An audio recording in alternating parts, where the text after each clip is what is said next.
उधर हमारे शिक्षक बंधु बच्चों को व्यवस्थित रखें। प्लस 2 उच्च माध्यमिक विद्यालय पड़वान नवटोल में आयोजित इस विज्ञान के कार्यक्रम में उपस्थित हमारे विज्ञान के शिक्षक कृष्ण बाबू, अन्य शिक्षकगण जिसका मैं नाम अभी तो नहीं जान रहा हूँ, सामने प्रसार में बैठे हुए हमारे शिक्षकगण, हमारे प्यारे प्यारे नौनिहाल इस देश के छोटे छोटे बच्चे, मैं बताना चाहूंगा कि विज्ञान के जो भी कार्यक्रम होते हैं और मुझे जानकारी मिल जाती है तो मैं उसमें अवश्य आता हूं। चाहे कहीं के माध्यम से कृष्ण बाबू ने भी जब जहां जितने भी कॉल किए विज्ञान के संबंध में, तो मैं जरूर आया हूं। मैं कोशिश भी करता हूं कि विज्ञान के ऐसे कार्यक्रम हमेशा आयोजित होते रहे, क्योंकि मैं जानता हूं कि विज्ञान के बिना देश विकास नहीं कर सकता है। और मैं बच्चों को भी संदेश देना चाहता हूं कि एक शब्द में पढ़ा हूं कि नन्हे मुन्ने बच्चे तेरी मुट्ठी में क्या है, यही देश का भविष्य है। और इन नन्हे मुन्ने की जो मुट्ठी है उनमें देश की जो भविष्य छिपा है उनको संवारने का काम आप शिक्षकगण के जिम्मे है। मैं शिक्षकगण से रिक्वेस्ट करना चाहता हूं कि बच्चों के मन में दो बातें जरूर इंगित कर दीजिए, उसमें समाहित कर दीजिए।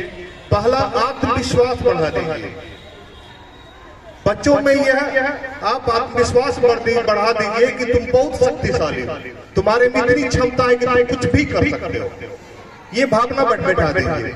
दूसरा भावना, प्रश्न करने की भावना बैठा दीजिए। क्यों, कारण, उसकी समस्या का समाधान वो खुद कर लेगा, नहीं तो आप कर देगा। दो बात आप कर दीजिए, आत्मविश्वास बढ़ा दीजिए, दूसरा उसको प्रश्न करने की ताकत बढ़ा दीजिए। दो बात आप कर दीजिएगा, बच्चे में जिज्ञासा जगेगी और बच्चा खुद संवरने लगेगा और संवारने का काम आपका भी। अभी मैंने आपकी उद्घोषणा में मैंने सुना कि इस विज्ञान का मानव के जीवन में क्या प्रभाव है। मैं समझता हूं कि 20 साल पहले यदि आप चले जाइएगा तो शायद जीना कठिन हो जाएगा। अब 20 साल पहले जाकर के देखिए, खुला कुआं में हम लोग नहाते थे, कुआं पर नहाते थे। उस समय कड़क ठंडी हुआ करती थी और ठंडे में उस तरह से नहाते थे। मेरे साथ मेरी बड़ी मेरी बहन कहा करती थी कि पहले तुम नहाओ, पहले हम नहाएंगे, पहले वो नहाएगा। मतलब पहले हम नहाएंगे कि पहले तुम नहाओ। तो हमेशा कहती थी कि पहले इसे नहाओ, क्योंकि ठंड में ऐसा लगता था कि पहले ठंड का पानी किस पर गिरे। लेकिन आज देखिए कितनी फैसिलिटी है। पहले आप देखिएगा, दादी लोग से पता कीजिएगा, वो चक्की में वो पिसा करती थी गेहूं और दाल पिसा करती थी। आज सब बनाया। मान लो मसाला पहले जो सीला लोड़ी हुआ करता था उस पर पीसती थी। आज तो सब फैसिलिटी है, सब कुछ है। पहले ट्रेन से जब छूटते थे संबंधी तो कहा जाता था कि चिट्ठी लिखेंगे, और चिट्ठी पहुंचते 15 दिन लगती थी।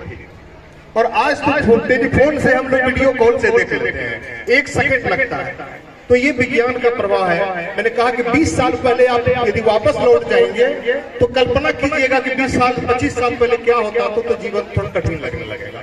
तो विज्ञान के बिना, जैसा कृष्ण बाबू ने कहा कि जीवन जन्म से लेकर के मृत्यु पर्यंत तक हर चीज विज्ञान है। विज्ञान के सहारे, वो सही बात है कि अंधविश्वास में मुझे नहीं पढ़ना है, दिमाग का डेवलप करना है। विज्ञान के सहारे हमको आगे बढ़ना है, विज्ञान का डेवलप करना है, और इसी माध्यम से हमारा देश बढ़ेगा आगे, बच्चे का भविष्य संवरेगा, देश संवरेगा और हम विश्व के पटल पर आगे बढ़ेंगे। तो विज्ञान की प्रतियोगिता आप करवाते रहे, मेरा सहयोग मिलते रहेगा। मेरा जब भी समय रहेगा मैं आऊंगा, प्रोत्साहन में दूंगा। और निश्चित है कि आप अपने कर्म, शिक्षकगण अपने जो ईमानदारी है, सच्चाई है, उनके साथ अपना कर्म का पालन करें। आप सच्चाई से कर्म का पालन कर दीजिएगा, निश्चित है कि बच्चे हमारे संवर जाएंगे। बहुत बहुत धन्यवाद जिला शिक्षा पदाधिकारी महोदय।